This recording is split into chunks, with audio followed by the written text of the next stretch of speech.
कैसे हैं आप। वेलकम है फिर से आपका जॉब मास्टर में। आज हम साइंस का एक बहुत ही इंटरेस्टिंग कंसेप्ट करेंगे और जिसका नाम है फोर्स। अब फोर्स क्या आती है इस चैप्टर में, उसके बारे में हम डिटेल में पढ़ेंगे। तो सबसे पहले हम अपना नेक्स्ट टॉपिक करेंगे फोर्स। तो नेक्स्ट टॉपिक है फोर्स। अब फोर्स, तो सबसे पहले फोर्स होती है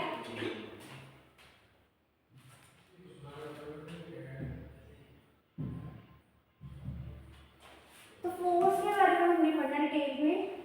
उसमें हम पढ़ेंगे फोर्स क्या होती है, contact and non contact force क्या होती है, एयर फ्रिक्शन क्या होती है, प्रेशर क्या होता है, एटमॉस्फेरिक प्रेशर क्या होता है, लिक्विड के ऊपर प्रेशर क्या होता है, बायोन फोर्स करेंगे और नेक्स्ट हम करेंगे लास्ट आर्किमिडीज प्रिंसिपल।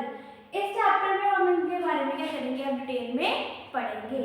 सबसे पहले हम पढ़ेंगे फोर्स। अब फोर्स क्या होती है, फोर्स। अब सबसे पहले हमारा टॉपिक फोर्स। फोर्स का मतलब ही क्या है। Force is defined as a push और पुल इन द बॉडी। किसी भी बॉडी को जब हम पुश करते हैं या पुल करते हैं उसे हम क्या कहते हैं, फोर्स। किसी भी चीज को धक्का देना या उसको अपनी ओर खींचना उसे हम क्या करते हैं, फोर्स। फोर्स जो है किसी भी बॉडी को अपनी पोजीशन चेंज करवाएगी। अगर कोई बॉडी रेस्ट पे है तो वो मोशन पे आएगी, अगर कोई बॉडी मोशन पे है तो वो रेस्ट पे आ जाएगी। फोर्स की हेल्प से किसी भी चीज की जो शेप है उसे हम चेंज कर सकते हैं, ठीक है। उसके बाद है force is external effect that can change object state of motion और रेस्ट और चेंज इन शेप। कहते हैं फोर्स एक ऐसा एक्सटर्नल इफेक्ट है, बाहर से एक ऐसा इफेक्ट लगता है जो किसी भी ऑब्जेक्ट की स्टेट को चेंज कर सकती है। अगर कोई बॉडी मोशन में है उसको हम रेस्ट में कर सकते हैं और अगर कोई बॉडी रेस्ट में है तो उसको फोर्स लगा के हम क्या कर सकते हैं, मोशन में कर सकते हैं। मान लो कि अगर कोई एक कार है वो रुकी हुई है, उसको हम फोर्स लगा के धक्का देंगे तो रेस्ट में थी वो मोशन में आ जाएगी। तो फोर्स की हेल्प से किसी भी चीज को हम क्या कर सकते हैं, उसकी स्टेट चेंज कर सकते हैं या फिर उसकी शेप को भी क्या कर सकते हैं, चेंज कर सकते हैं। अगर एक बॉल है उसको अगर मैं हाथ से क्या करूँ, फोर्स लगाऊं तो उसकी शेप क्या हो जाएगी, चेंज हो जाएगी। अब जो फोर्स है उसका फॉर्मूला है मास इनटू एक्सेलरेशन और ऐसा यूनिट क्या होती है फोर्स की, न्यूटन। अब एक चीज है balance force, unbalance force. Balance force का मतलब क्या होता है कि जब दो तरफ से इक्वल फोर्स लगे, जैसे टग ऑफ वॉर गेम आपने खेली होगी कि रस्सी है ना, जिसमें रस्सी खींची जाती है। अगर चार बच्चे इधर से रस्सी खींच रहे हैं, चार बच्चे इधर से रस्सी खींच रहे हैं, तो ठीक है उसमें क्या होगा कि ना फोर्स इधर लगेगी ज़्यादा ना इधर लगेगी, इक्वल फोर्स लग रही है, उसे हम क्या कहते हैं, बैलेंस। और अगर उसकी जगह यहाँ पे 10 बच्चे कर दिए जाए और वहाँ पे 5 कर दिए जाए तो फोर्स कहाँ पे ज़्यादा लगेगी, जहाँ पे बच्चे ज़्यादा हैं, उसे हम क्या कहेंगे, अनबैलेंस फोर्स। मान लो कि एक आपका टेबल है, एक आपका क्या है, टेबल है और टेबल के ऊपर एक बुक पड़ी है, टेबल के ऊपर एक बुक पड़ी है। अब इस बुक को नीचे से एक फोर्स लग रही है, कौन सी, ग्रेविटी। ग्रेविटी क्या कर रही है, इसको अपनी ओर खींच रही है और ऊपर एक फोर्स लग रही है, कौन सी, नॉर्मल फोर्स। ऊपर से फोर्स लग रही है नॉर्मल और नीचे से ग्रेविटी क्या कर रही है, अपनी ओर खींच रही है। मतलब यहाँ पे दो फोर्स लग रही है, एक फोर्स इसको नीचे से खींच रही है, एक फोर्स उसे ऊपर से खींच रही है, जिसकी वजह से इन दोनों इक्वल अमाउंट ऑफ फोर्स होगी, ठीक है। तो ये कौन सी फोर्स होगी, बैलेंस फोर्स। और अनबैलेंस में एक जगह ज्यादा फोर्स लगे और एक जगह कम, उसे हम क्या कहते हैं, अनबैलेंस फोर्स। नेक्स्ट करेंगे आगे। अब हमारा नेक्स्ट टॉपिक है contact and non contact force. अब आपका जो फोर्स है वो दो तरह की होती है, एक होती है कॉन्टैक्ट और एक होती है नॉन कॉन्टैक्ट। कॉन्टैक्ट का मतलब जब दो बॉडी आपस में क्या आती है, कॉन्टैक्ट में आती है।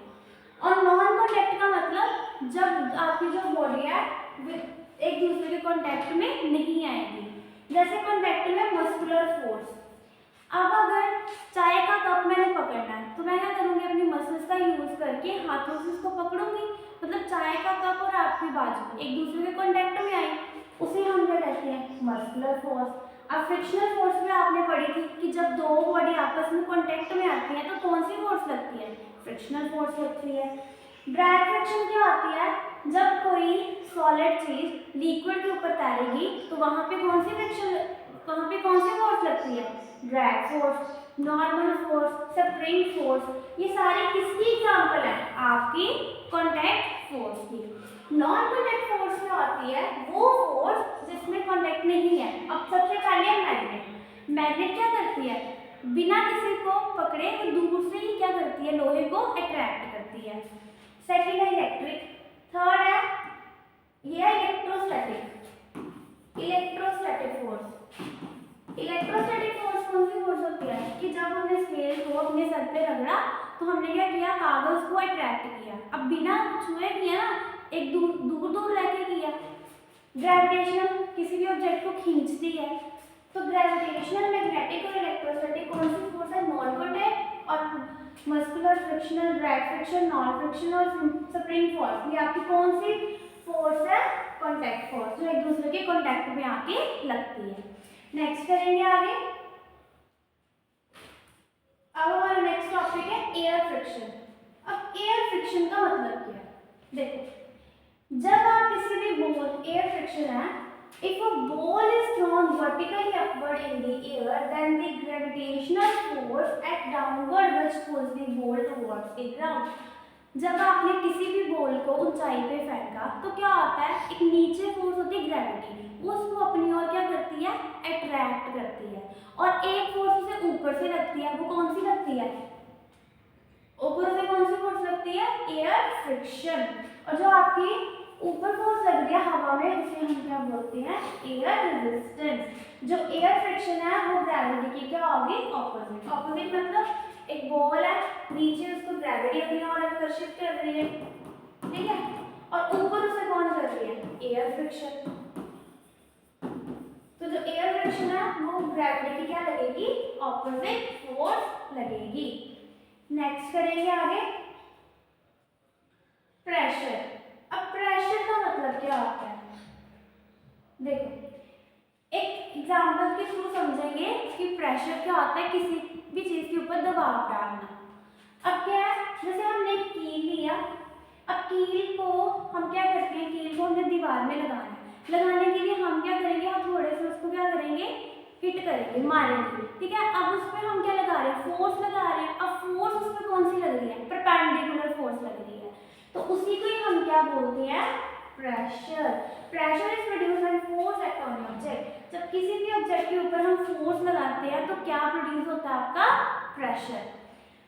इसकी ऐसे यूनिट होती है न्यूटन मीटर पर स्क्वायर और यहाँ पास्कल, ठीक है।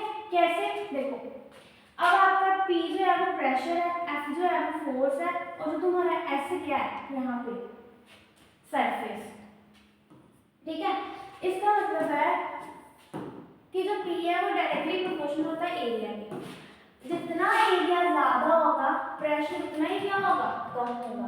जैसे आपका एक नाइफ है, चाकू है, उसका अगर आप धार देखो तो उसका एरिया क्या होता है, कम। जितना एरिया कम प्रेशर उतना ज्यादा, और प्रेशर ज्यादा होने की वजह से आप कोई भी चीज को क्या कर सकते हो, आसानी से काट सकते हो।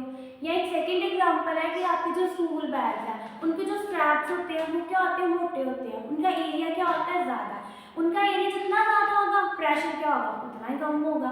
तो हमेशा याद रखना, जितना ज्यादा प्रेशर होगा एरिया उतना ही कम होगा, और अगर एरिया ज्यादा होगा तो प्रेशर क्या होगा, कम। नेक्स्ट टॉपिक करेंगे हम आगे। अब आपका नेक्स्ट टॉपिक है एटमॉस्फेरिक प्रेशर। अब एटमॉस्फेरिक प्रेशर क्या होता है, देखो एटमॉस्फेरिक प्रेशर है कि आपके एटमॉस्फेयर में क्या आती हैं, लेयर्स होती हैं जिनको आप परतें भी बोलते हो। उन लेयर्स में क्या आती है, एयर होती है, ठीक है। वो एयर क्या करती है, एटमॉस्फेयर के ऊपर प्रेशर डालती है, उसी को ही हम क्या बोलते हैं, एटमॉस्फेरिक प्रेशर। क्या बोला मैंने कि आपके एटमॉस्फेयर में, आपके वातावरण में परतें होती हैं, लेयर्स होती हैं, और उन लेयर के बीच में क्या होती है, एयर होती है। और जब वो एयर एटमॉस्फेयर के ऊपर दबाव डालती है, प्रेशर डालती है उसी को ही हम क्या बोलते हैं, atmospheric pressure. The pressure exerted by atmosphere on the object is called atmospheric pressure। ठीक है, इसकी ऐसा यूनिट क्या होती है, बार, और इसको हम मेजर किससे करते हैं, बैरोमीटर से। ये डायग्राम आपको दिख रहा है एटमॉस्फेयर में। और एक चीज, जितना डेप्थ में जाओगे एटमॉस्फेयर प्रेशर जो है उतना ज़्यादा होगा, और जितनी आप ऊंचाई पे जाओगे, हाइट पे जाओगे, उतना ही जो आपका एटमॉस्फेरिक प्रेशर है वो क्या होता जाएगा, कम होता जाएगा। तो यहाँ पे एक नोट डाउन कर लो कि डेप्थ में जो आपका एटमॉस्फेरिक प्रेशर है वो क्या होगा, ज़्यादा होगा। जितनी गहराई होगी आपका एटमॉस्फेरिक प्रेशर उतना ही क्या होगा, ज़्यादा होगा। और अगर आप हाइट पे जा रहे हो, जितनी ऊंचाई पे जाओगे उतना ही आपका जो एटमॉस्फेरिक प्रेशर है वो क्या हो जाएगा, कम हो जाएगा। जैसे नीचे आते गए आपका एटमॉस्फेरिक प्रेशर ज़्यादा होता है, और जैसे जितने आप हाइट पे जाते गए आपका एटमॉस्फेरिक प्रेशर लो होता है। मतलब डेप्थ में ज़्यादा होगा तो ऊंचाई पे आपका एटमॉस्फेरिक प्रेशर क्या होगा, कम होगा। नेक्स्ट करेंगे आगे, नेक्स्ट टॉपिक है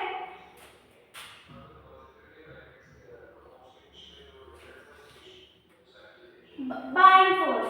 अब बाइंग फोर्स क्या होती है, सबसे पहले एक चीज समझ लो प्रेशर के बारे में।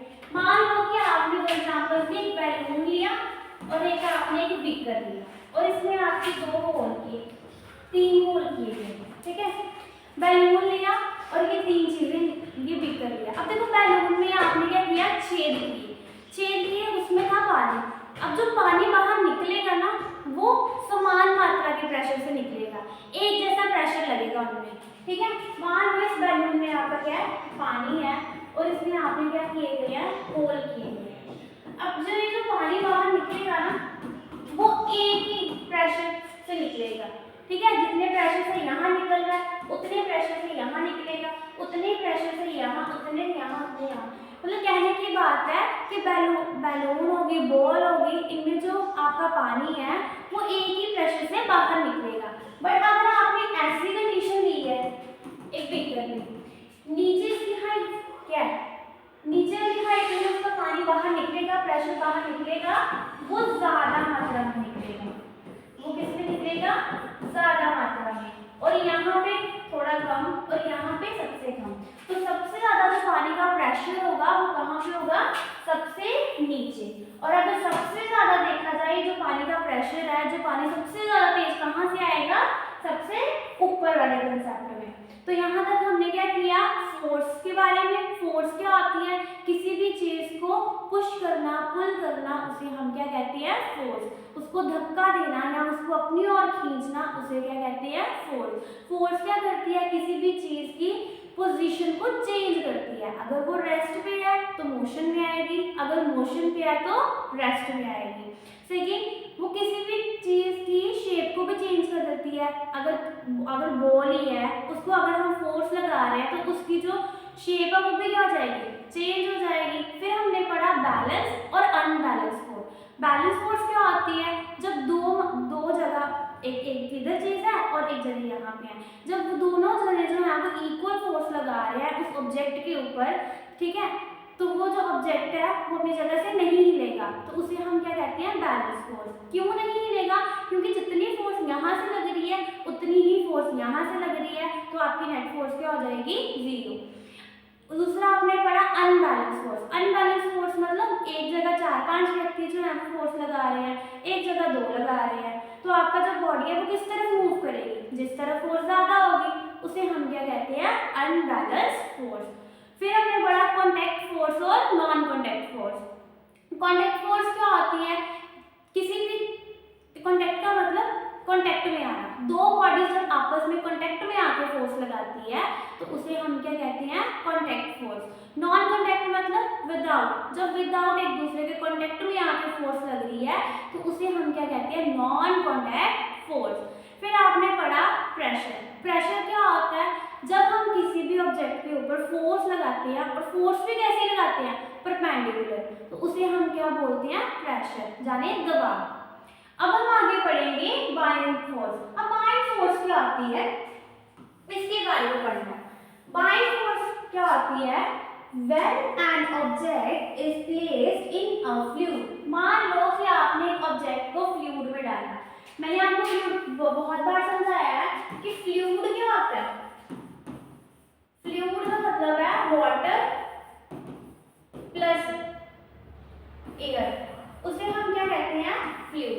कि जब आपने फ्लूइड में कोई ऑब्जेक्ट डाला, the fluid exert an upward pressure, we call the buoyant force. Fluid क्या करता है, उसको नीचे से क्या करता है, फोर्स लगाता है। ठीक है, जब कोई भी ऑब्जेक्ट को आपने लिक्विड में डाला तो नीचे लिक्विड ने क्या किया, उसको फोर्स लगाई ऊपर की तरफ, जिसे हम क्या कहते हैं, बाइंग फोर्स। सेकंड,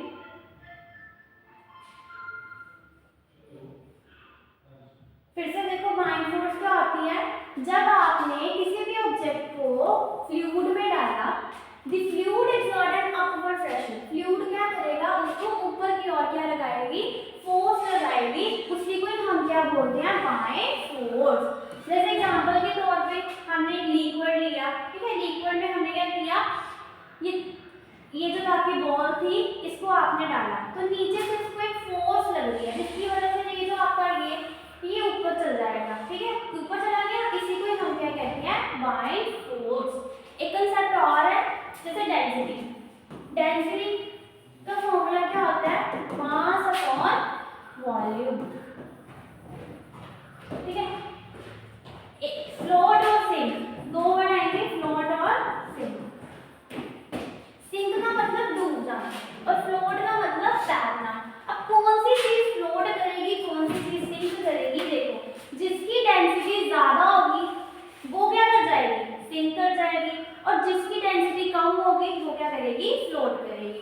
ठीक है, अगर इसकी डेंसिटी फोर्स से ज्यादा है, जितनी उसको फोर्स लग रही है उसकी डेंसिटी उससे ज्यादा है, तो वो बाहर नहीं जाएगी, वो डूब जाएगी। और अगर उसकी कम होगी तो बाइंग फोर्स को क्या कर देगी, बाहर निकाल देगी। तो यही आपकी बाइंग फोर्स है। बाइंग फोर्स वो क्या होती है कि किसी भी ऑब्जेक्ट को जब आप लिक्विड में डालते हो तो लिक्विड उसको ऊपर की ओर क्या करता है, फोर्स लगाता है, उसे हम क्या कहते हैं, बाइंग फोर्स। नेक्स्ट टॉपिक करेंगे लास्ट इस सेशन का, आर्किमिडीज प्रिंसिपल। अब आर्किमिडीज प्रिंसिपल क्या है, एक साइंटिस्ट ने थ्योरी दी थी, क्या दी थी, उसने कहा था कि जब किसी भी लिक्विड में जब आप कोई चीज डालते हो, ठीक है, जब आप कोई चीज डालते हो